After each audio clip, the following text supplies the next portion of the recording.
what are we trying to do? I don't understand. What's the point? Are you trying to manage a game enough to maybe score the 7 points necessary to win it? Or are you trying to spark your team? I don't understand. If the only reason Mac Jones sat is because he was throwing bad interceptions or was spooked and didn't look like the guy, and you're going to do what you did and run this conservative playbook with Zappe, and not really run much downfield, and I know they did a little bit more a little later. What's the point? Where's the spark? What's the spark in punting? What's the spark in short plays and not moving the ball down the field? I know personnel wise it's a struggle. Who are you going to throw to if nobody's open? But it didn't look like by design that was even part of their game plan. So what are you hoping? I would understand bringing Zappe in only to let him be a gunslinger rather than to say, make sure you play as boring as possible and don't turn it over. What does that do for you? What kind of spark does that give a team? I don't think that's true. They had I think like 4 or 5 play action passes at least. Bailey Zappe took a shot to Juju. He took 2 or 3 shots to Devontae Parker. He took a shot to Tyquan Thornton. Like, it's not true. They pushed the ball downfield more than they have in weeks. I can't even remember the last time I saw a quarterback try to hit a fade. Like, Mac wasn't doing that at all. Where if you talk about the QB switch, I do think you saw that Bailey Zappe just is not as shaken as Mac was. Like, you saw. I don't think he's a shaken for sure, and I think actually he moved around in the pocket fairly well, which is the one thing that Mac was not doing. At all, and so that's certainly one thing that Zappe, he looks less shook. No doubt about that. Yeah, so, I mean, I think that they did try to push the ball. I think they've been trying to push the ball downfield for a while. That's one of the reasons Matt got benched, was because when they try play action and there's guys open, like I talked about it in my breakdown last week, where the first 2 times the Patriots, or like the first 2 of the first 3 times the Patriots tried play action, Mac didn't take 2 open downfield shots. And then I think the third one was like Demario Douglas didn't separate on a curl or something like that. The next time he tried it after missing Juju on a crosser was when he threw the interception, and then everything kind of slid off the rails. So I think they've been trying to stay aggressive, and Bailey was kind of gave you that spark where, okay, we at least have some semblance of defense know we're trying and can throw it downfield. And they actually had some success. He hit Devontae a couple of times. But beyond that, I think there was still conservative play calling. Like, I know there was like a screen at one point. Belichick not really kicking field goals and punting, which I think had to do with also the weather and then not trusting Chad Ryland, who, Mark Daniels said missed a ton of field goal attempts in warmups. So, I think there's a lot of things that went into this, but I don't really think that the offense was – again, it wasn't as hamstrung as I thought it would be. I was thinking they were going to run like 35, 40 times and just ask Bailey to throw screens like they did last week. I asked Bill O'Brien, I'm like, well, how do you balance out wanting to lean on screens? And it was working for them. I'm like, how do you do that, but also balance not telling the defense what you're doing, because they almost got picked off because it was so obvious that it was just like RPO, and then one of the defenders last week broke through. So I do think they're trying to like get something going, but obviously, and also the weather conditions, you can't really understate how much of a factor that plays. Where in a game where Bill Belichick said the word field position, so clearly that was a I know, but I mean, we've watched and covered NFL football before. This was in the world of inclement weather. This was a 2. Like this is. I disagree. Disagree. It was raining a little, and it was kind of cold. This isn't wind. Raining a little. I think if you watch the Chargers game, I don't think they would agree it was just raining a little. Like, I think the weather significantly impacted. Staley came out at halftime when they said the weather, and it's like, this is not bad weather. We have no excuse for what we're doing right here. So I come on. I mean, well, then you're just badly coaching. You have a bad team. I mean, obviously we know these are 2 poorly coached bad teams. And any NFL quarterback will tell you, like, what affects me most is super, super, super high wind, or when it's so brutally cold that nobody can grip the ball. It rained. They play in rain. It wasn't torrential downpour. It was rain. It's fine. I think the level of excuse making over the weather. We're talking about one of the NFL's worst defenses with some rain. and getting 0 points. So again, we I have did say it was a factor. I'm not saying it was like the ultimate deal yeah. breaker. And John, that's what I'm saying. There's a billion factors. It's bad weather. Frankly, the offense isn't doing much of anything. You lost your best running back. You have a backup quarterback in the game. It's the bad. Receivers aren't really helping you out. Like if you want to talk about why the offense is, I would like to know what you think they should have been doing that they didn't do. No, it's not a matter of doing what they're doing. I don't really understand what it was that Zappe was in there to do necessarily. And on top of that, I don't know where else at this point. I'm so at a loss for what it is they're even trying to accomplish at this point. Are they trying to not embarrass themselves? Are they trying to develop somebody? I just don't get I don't get their approach in any way. I don't get it at all. FanDuel is the exclusive wagering partner of the CLNS Media Network. Right now, new customers get $150 in bonus bets with any winning $5 moneyline bet. FanDuel, official partner of the NFL. I don't get what Zappe did. I don't get what spark Zappe provided. I'm not really sure what the point was of benching Mac in the first place. I guess he didn't puke all over himself and turn it over, but do we think it would have been? Does Mac put up 0 points today? Probably, yeah. You think so? We saw throws that he hasn't made in weeks.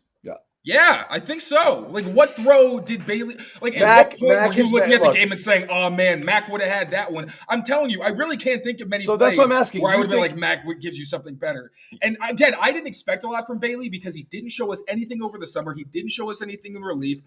All the reports are that in practice he was worse than Mac. So I was like, yeah, I don't think that this guy should play. And I was on this. I've been on this show for weeks saying I don't want to see Bailey because I think he's worse than Mac. I agree, but you did see that just from a mental standpoint, he was doing things that we haven't seen Mac do in a long time. And I think that's where they were just like, all right, at least this guy is just going to make plays or attempt to make plays that we haven't seen. So that's kind of what I'm getting at. You think it's worse with Mac today? Because I'm not sure. I think so. I'm not. I don't care. Meaning the wins and losses don't matter. I'm just curious. What do they think is happening here? Are they giving themselves a better chance to win? Did they take Mac out just because he lost the room? I'm more. Yeah, I think that's part of it. I think you have to have an explanation when you look at your defense. I think you have to say, yeah, we can't keep putting Mac in because he's actively turning the ball over. Bailey Zappe kind of gets a bit of a pass because he's coming in later in these games where he's not really supposed to be the quarterback. And even his decision making has been pretty bad at times. The interception he had, his decision making and his ball placement isn't great either. But I still favor the move because I thought Mac was mentally cooked. I have no problem with that. I'm just not sure what it is they're exactly trying to do at this point. Is it just try to stop the bleeding and manage it? Because, I think they're trying to show their defense that they're not trying to tank. I think that's what it is. Because what else do you have? The offense doesn't deserve any we're trying whatever. I don't really know how to phrase this, to be honest. But my point is that the defense needs something to chew on because they're busting their ass week in and week out. Yeah. And Mac is on the other side of the ball, turning it over and giving away opportunities. It's obviously, I'm not going to say it's one thing when you just drive and don't get points. Obviously, it's all bad.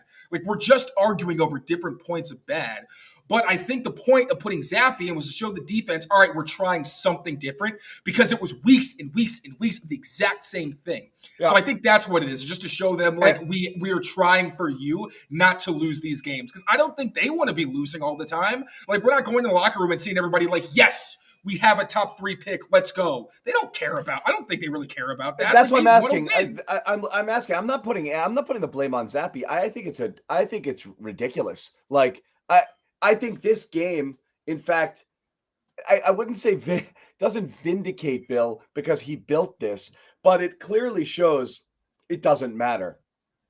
It doesn't. The reason they didn't switch from Mac earlier is because they didn't have a better answer and they knew it. The reason they switched now is, I don't know, I got to try something different. It just felt like more of the same. You put up 0 points, you put up 0 points. So again, it just shows how deeply, profoundly flawed every aspect of this offense is at this point, and it starts top down. It goes from the coaching to every single bit of personnel on the field.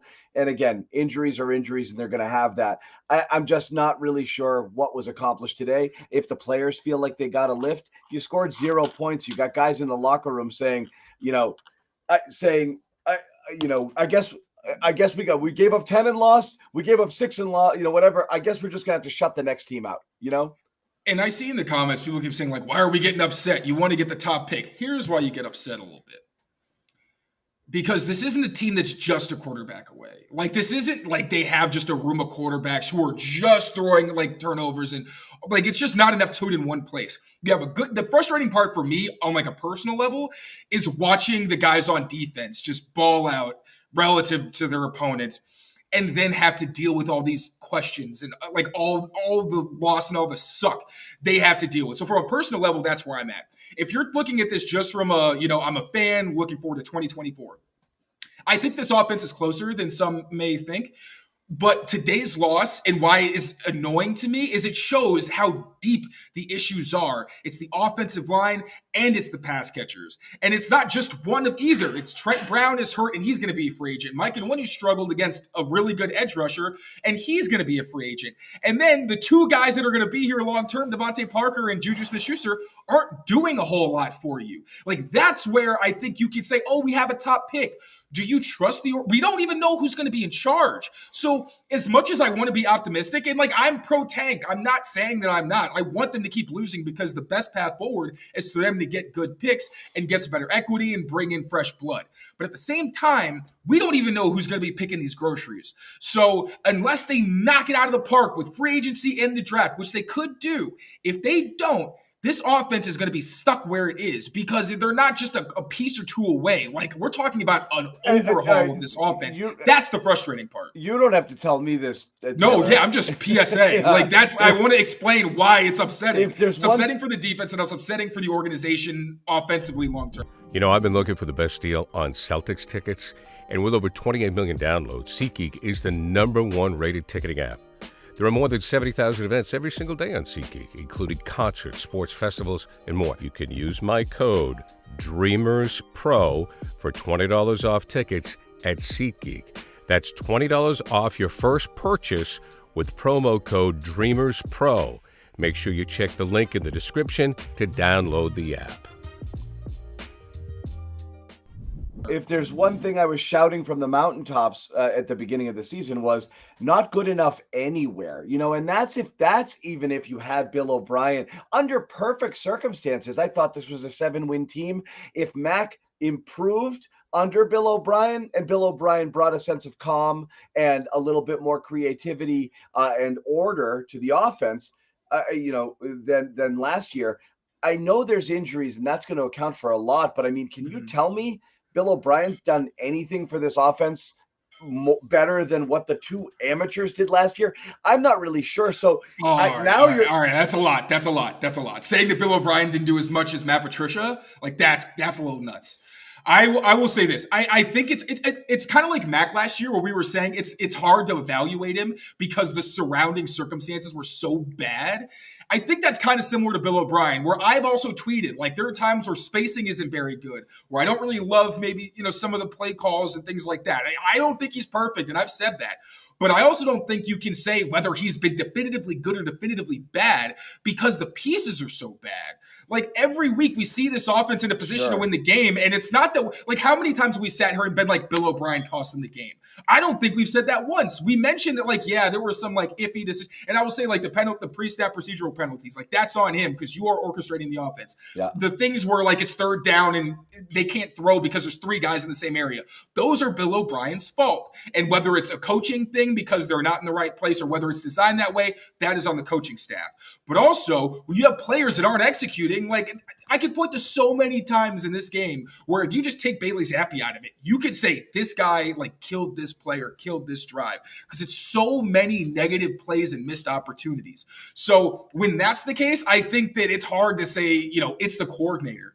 because the guys that he's scheming these things up for aren't very good, and he's limited as a play caller. Because you look at like a Mike McDaniel, where you got Jalen Waddle and Mike McDaniel and Alec Ingold. Like, yeah, you can do whatever you want because defenses are terrified of you.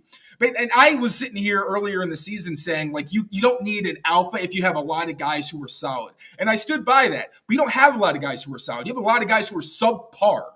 And that's where, like, my whole thing this season was I thought they were going to have a good record. It could be a solid offense. But my thing was that I thought they were going to be in a lot of close games and they'd be able to close them out. I wasn't wrong in half of that. They've been in one-score games, or at least competitive in the fourth quarter, almost every week outside of their blowouts. But the offense can't put it away. And that's been the difference maker. And it's because they just don't have the talent. It's not about, oh, they held us down for 3.5 quarters and we figured it out. Like you'd sometimes see with Brady, where it's like Brady plays like crap for a half or 3 quarters. And then it's like, okay, but now you've shown him everything that you have to throw at him. And now he's going to start picking you apart, and you got all the, like, James White, Edelman, whatever, who we can throw to, and they're going to convert, and they're going to make things happen. Now you don't have a quarterback that can elevate, and you also don't have a supporting cast that can support their subpar quarterbacks. That's why it's so frustrating. There's so many things that keep going wrong where you can't point to one person because it's several different people. No, you can't. But again, it's kind of, this is more event session than it is. I'm sweating. Neither one of us is angry, and I'm not blaming anything. I was hoping to see a little bit more of a spark, and 0 points is the opposite of a spark. I hear you. And so that's really more what I'm talking about here. And can I say to that point, because so usually, like, with a I game thought like they this, would get the Zappe bump. I predicted they were going to win this game. I thought they were going to get the Zappe bump. You do what you did today, and you lose. And you hold the Chargers to 6 points. That to me is like, you keep wondering where rock bottom is, and like, not only have you not hit it, you still can't see it. That's the scariest thing about the Patriots right now.